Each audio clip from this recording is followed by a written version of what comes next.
Halo teman-teman semuanya, kami di sini ingin menjelaskan tentang akuntansi pemerintah daerah dengan bab kas setara kas, piutang, dan persediaan.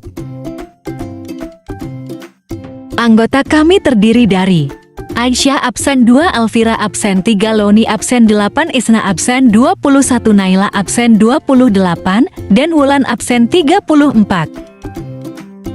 Kebijakan akuntansi kas dan setara kas. Yang pertama, definisi kas. Pada 8 PSHP nomor 1 tentang penyajian laporan keuangan mendefinisikan kas sebagai uang tunai dan saldo simpanan di bank yang setiap saat dapat digunakan untuk membiayai kegiatan pemerintah daerah yang siap dicairkan. Kas juga meliputi seluruh uang yang harus dipertanggungjawabkan atau UYHD yang wajib dipertanggungjawabkan dan dilaporkan dalam neraca. Saldo simpanan di bank yang setiap saat dapat ditarik atau digunakan untuk melakukan pembayaran. Definisi kas setara kas. PSHP nomor 1 tentang penyajian laporan keuangan paragraf 8 mendefinisikan setara kas sebagai investasi jangka pendek yang siap dijabarkan menjadi kas serta bebas dari risiko perubahan nilai yang signifikan. Setara kas pada pemerintah daerah ditujukan untuk memenuhi kebutuhan kas jangka pendek atau untuk tujuan lainnya. Untuk memenuhi persyaratan setara kas, investasi jangka pendek harus segera dapat diubah menjadi kas dalam jumlah yang dapat diketahui tanpa ada risiko perubahan nilai yang signifikan. Oleh karena itu, suatu investasi disebut setara kas kala investasi dimaksud mempunyai masa jatuh tempo kurang dari 3 bulan dari tanggal perolehannya. Klasifikasi kas dan setara kas yang dikuasai dan di bawah tanggung jawab bendahara umum daerah terdiri dari yang pertama, saldo rekening kas daerah, yaitu saldo rekening pada bank yang ditentukan oleh kepala daerah untuk menampung penerimaan dan pengeluaran. Yang kedua, setara kas, antara lain berupa surat utang negara atau SUN atau obligasi dan deposito kurang dari 3 bulan yang dikelola oleh bendahara umum daerah. Selanjutnya, penyajian. Saldo kas dan setara kas harus disajikan dalam neraca dan laporan arus kas. Mutasi antara pos-pos kas dan setara kas tidak diinformasikan dalam laporan keuangan karena kegiatan tersebut merupakan bagian dari manajemen kas dan bukan merupakan bagian dari aktivitas operasi, investasi, pendanaan, dan transitoris pada laporan arus kas. Berikut merupakan laporan neraca saldo kas setara kas. Ada 3 kolom, uraian, dan kolom debit kredit. Selanjutnya, pengungkapan kas dan setara kas dalam catatan atas laporan keuangan atau CALK sekurang-kurangnya mengungkapkan hal-hal sebagai berikut. Yang pertama, rincian kas dan setara kas. Yang kedua, kebijakan manajemen setara kas. Yang ketiga, informasi lainnya yang dianggap penting. Kebijakan akuntansi piutang. Definisi piutang dalam Buletin Teknik Standar Akuntansi Pemerintahan Nomor 2 Tahun 2005 menyatakan piutang adalah hak pemerintah untuk menerima pembayaran dari entitas lain termasuk wajib pajak atau bayar atas kegiatan yang dilaksanakan oleh pemerintah. Penyisihan piutang tak tertagih adalah taksiran nilai piutang yang kemungkinan tidak dapat diterima pembayarannya di masa yang akan datang dari seseorang dan atau korporasi dan atau entitas lain.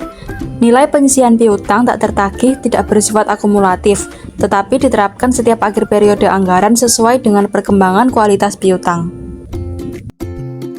Klasifikasi piutang dilihat dari sisi peristiwa yang menyebabkan timbulnya piutang dibagi atas pungutan, perikatan, transfer antar pemerintahan, dan tuntutan ganti kerugian daerah. Dalam Peraturan Menteri Dalam Negeri Nomor 64 Tahun 2013, piutang diklasifikasikan sebagai berikut. Yang pertama ada piutang pendapatan, yang meliputi 1. Piutang pajak daerah, 2. Piutang retribusi, 3. Piutang hasil pengelolaan kekayaan daerah yang dipisahkan, 4. Piutang lain-lain PAD yang sah, 5. Piutang transfer pemerintah pusat, 6. Piutang transfer pemerintah lainnya, 7. Piutang transfer pemerintah daerah lainnya, 8. Piutang pendapatan lainnya. Serta yang kedua ada piutang lainnya yang meliputi 1. Bagian lancar tagihan jangka panjang, 2. bagian lancar tagihan pinjaman jangka panjang kepada entitas lainnya, dan yang terakhir, uang muka.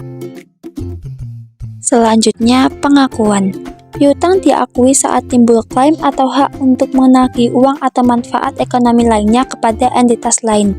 Piutang dapat diakui ketika yang pertama, diterbitkan surat ketetapan atau dokumen yang sah, atau yang kedua, telah diterbitkan surat penagihan dan telah dilaksanakan penagihan, dan yang ketiga, belum dilunasi sampai dengan akhir periode pelaporan. Pengukuran. Pengukuran piutang pendapatan adalah sebagai berikut. 1. Disajikan sebesar nilai yang belum dilunasi sampai dengan tanggal pelaporan dari setiap tagihan yang ditetapkan berdasarkan surat ketetapan kurang bayar yang diterbitkan. 2. Disajikan sebesar nilai yang belum dilunasi sampai dengan tanggal pelaporan dari setiap tagihan yang telah ditetapkan terutang oleh pengadilan pajak untuk wajib pajak yang mengajukan banding.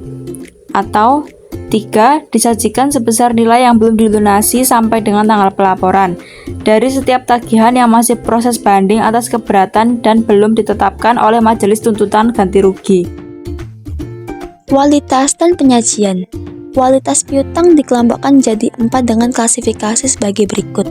Yang pertama, kualitas piutang lancar. Kedua, kualitas piutang kurang lancar. Ketiga, kualitas piutang diragukan. Dan yang keempat, kualitas piutang macet. Nah, jadi ini ya contoh penyajian piutang usaha. Teman-teman bisa lihat di gambar ini. Selanjutnya, pengungkapan. Piutang disajikan dan diungkapkan secara memadai.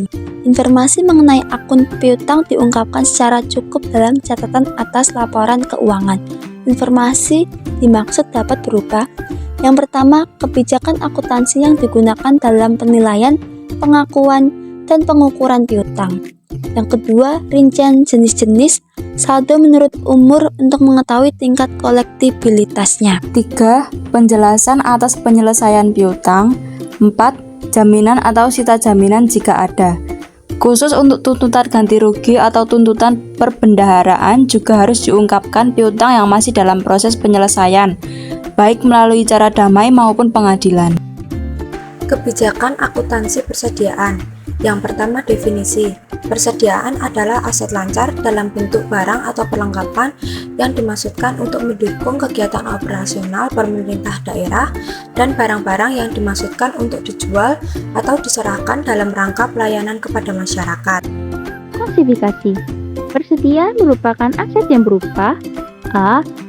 Barang atau perlengkapan atau supplies yang digunakan dalam rangka kegiatan operasional pemerintah daerah, misalnya barang pakai habis seperti alat tulis kantor, barang tak habis pakai seperti komponen peralatan serta pipa, barang bekas pakai seperti komponen bekas.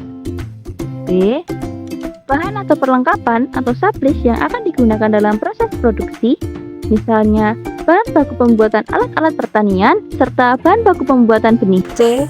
Barang dalam proses produksi yang dimaksudkan untuk dijual atau diserahkan kepada masyarakat, misalnya adalah alat-alat pertanian setengah jadi, benih yang belum cukup umur.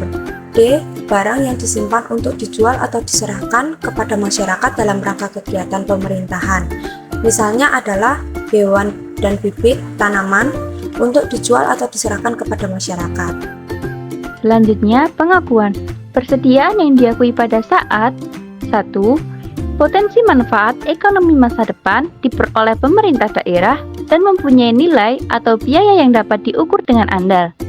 2. Diterima atau hak kepemilikannya dan atau kepenguasaannya berpindah. Selain pengakuan persediaan, ada juga pendekatan beban persediaan. Terdapat 2 pendekatan pengakuan beban persediaan, yaitu pendekatan aset dan pendekatan beban. Dalam pendekatan aset, pengakuan beban persediaan diakui ketika persediaan telah dipakai atau dikonsumsi. Pendekatan aset digunakan untuk persediaan-persediaan yang maksudnya penggunaannya untuk selama 1 periode akuntansi atau untuk maksud berjaga-jaga. Contohnya antara lain adalah persediaan obat di rumah sakit, persediaan di sekretariat SKPD. Sistem pencatatan persediaan. Yang pertama, menggunakan metode perpetual. Dalam metode perpetual, fungsi akuntansi selalu memperhatikan nilai persediaan setiap ada persediaan yang masuk maupun keluar. Metode ini digunakan untuk jenis persediaan yang berkaitan dengan operasional, utama di SKPD, dan membutuhkan pengendalian yang kuat. Dalam metode perpetual, pengukuran pemakaian persediaan dihitung berdasarkan catatan jumlah unit yang dipakai dikalikan dengan nilai per unit sesuai metode penilaian yang digunakan. Yang kedua, metode periodik. Dalam metode periodik, fungsi akuntansi tidak langsung mengkinikan nilai persediaan ketika terjadi pemakaian. Jumlah persediaan akhir diketahui dengan melakukan perhitungan fisik atau stock of name pada akhir periode. Pada akhir periode ini, dibuat jurnal penyesuaian untuk mengkinikan nilai persediaan. Dalam metode ini, pengukuran pemakaian persediaan dihitung berdasarkan inventarisasi fisik, yaitu dengan cara saldo awal persediaan ditambah pembelian atau perolehan persediaan dikurangi dengan saldo persediaan dikalikan nilai per unit sesuai dengan metode penilaian yang digunakan. Selanjutnya, ada penyajian. Persediaan disajikan sebagai bagian dari aset lancar. Ini adalah contoh penyajian persediaan dalam neraca pemerintah daerah. Dalam contoh ini memuat 4 kolom, yaitu no, uraian, kolom debit, dan kolom kredit. Kemudian pengungkapan. Laporan keuangan pemerintah daerah mengungkapkan 1. Kebijakan akuntansi yang digunakan dalam pengukuran persediaan. 2. Penjelasan lebih lanjut persediaan seperti barang atau perlengkapan yang digunakan dalam pelayanan masyarakat, barang atau perlengkapan yang digunakan dalam proses produksi, barang yang disimpan untuk dijual atau diserahkan kepada masyarakat, dan barang yang masih dalam proses produksi yang dimaksudkan untuk dijual atau diserahkan kepada masyarakat. Ketiga, jenis, jumlah, dan nilai persediaan dalam kondisi rusak atau usang. Sekian penjelasan dari kelompok kami tentang kas, setara kas, piutang, dan persediaan. Semoga bermanfaat untuk kalian semua ya. Kami kelompok Al-Ir Atiku izin pamit. Terima kasih, dadah semuanya.